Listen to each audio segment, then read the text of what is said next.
produk yang sudah memiliki daftar SNI-nya sendiri. Tadi Bapak mengatakan itu contoh produknya seperti apa aja Pak misalnya? Sebetulnya banyak ya. Kalau SNI itu banyak. SNI hasil pertanian, SNI produk manufaktur. Kita bisa lihat di apa namanya di website apa contohnya ya. Air minum dalam kemasan yang ada di ruangan ini misalnya apa? Saya tidak ingin menyebut merek ya. Air minum yang di dalam kemasan ya. Kemudian ban mobil kita ya, banyak sekali. Kita punya mungkin dari 11.000 itu separuhnya itu SNI produk. Jadi bisa kita lihat di website BSN ya. www.bsn.go.id. Itu produk saja kah Pak atau jasa ada perbedaan lagi untuk memenuhi kriterianya? Sebetulnya cara mendapatkannya sama, tapi isi standarnya pasti beda.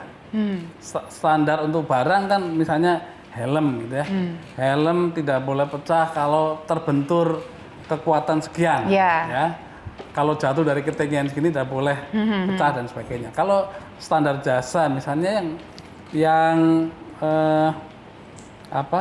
paling banyak kita kenal mungkin semua orang mengenal lah. ISO 9001 ya. Oh iya. Ya. Atau yang itu kan standar internasional yang kita adopsi jadi standar nasional. Menjadi SNI ISO 9001. Bedanya di sana lebih mengatur kepada sistem manajemen bagaimana kita memberikan pelayanan untuk memberikan kepuasan kepada customer kita. Kalau produk lebih kepada mempersyaratkan detail-detailnya ya, helm nggak boleh begini. Kalau air minum dalam kemasan misalnya, tidak boleh mengandung logam berbahaya ini. Kalaupun boleh mengandung maksimal sekian dan sebagainya. Ya Pak, di masa pandemi ini kita ketahui salah satu kebutuhan yang paling penting adalah alat-alat kesehatan. Di luaran sana banyak sekali alat-alat kesehatan yang tersebar Pak. Bahkan UMKM sendiri juga mensupport membuat beberapa alat kesehatan. Tapi lagi-lagi kita tidak tahu ini standarnya apakah sudah sesuai atau tidak. Nah dari BSN sendiri bagaimana pengawasannya terhadap alat-alat kesehatan ini? Ya, kalau kita berbicara alat kesehatan, saya rasa seperti di negara lain, di Indonesia alat kesehatan utamanya diatur dengan regulasi.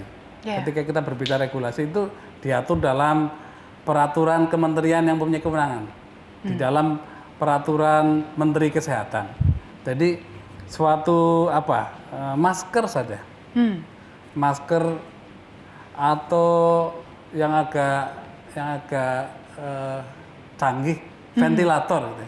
Untuk bisa diedarkan itu harus mendapatkan izin edar dari Kementerian Kesehatan.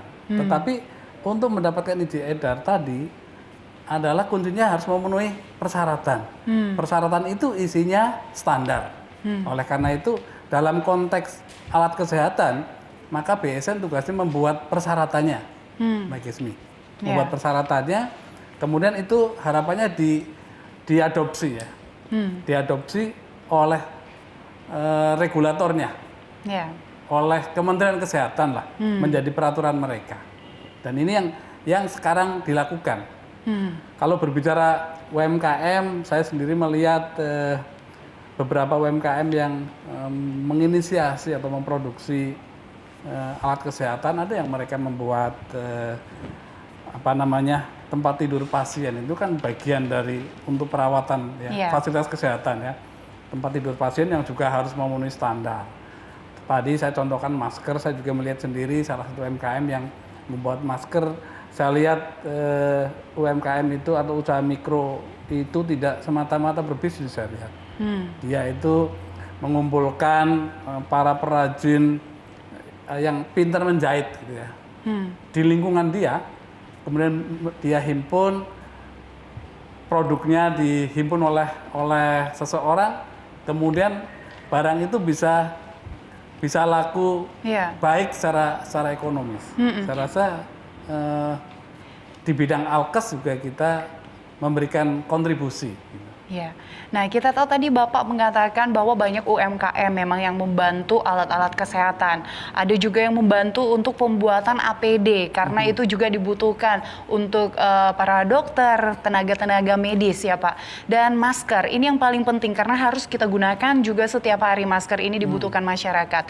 Tapi masih banyak Pak oknum-oknum yang nakal. Sempat ada viral masker yang sudah bekas dicuci kembali terus dijual lagi.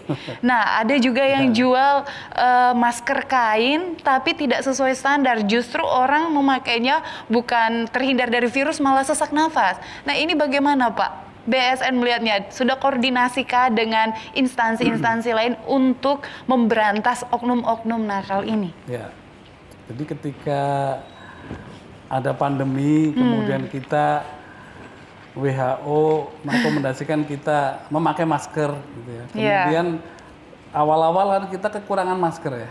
Betul. Harga masker kemudian Melonjak, melambung tinggi ya. Saya waktu itu pas awal-awal tuh saya lagi tugas di luar negeri ya. Tapi di sana belum ada apa namanya? Lonjakan harga masker.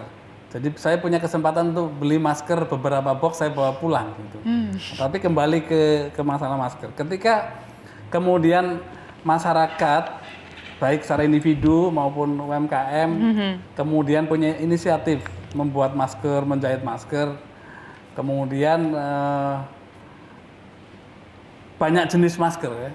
Kita kemudian tentu ingin memberikan referensi kepada masyarakat, ingin memastikan bahwa kalau membuat masker itu yang seperti ini. Itulah yang kemudian kita tuangkan dalam salah satu standar nasional Indonesia kita tentang masker dari kain. Ya. Nah, kemudian kalau pertanyaannya tadi ternyata banyak masker bekas dicuci lagi dan sebagainya. Saya rasa itu itu tindak mungkin tidak harus ditindak kalau yang begitu ya, karena kan tindak pidana lah barangkali. Karena banyak oknum yang hanya memikirkan keuntungan saja Pak, tidak memikirkan bagaimana masyarakat atau orang lain menggunakannya. Ya.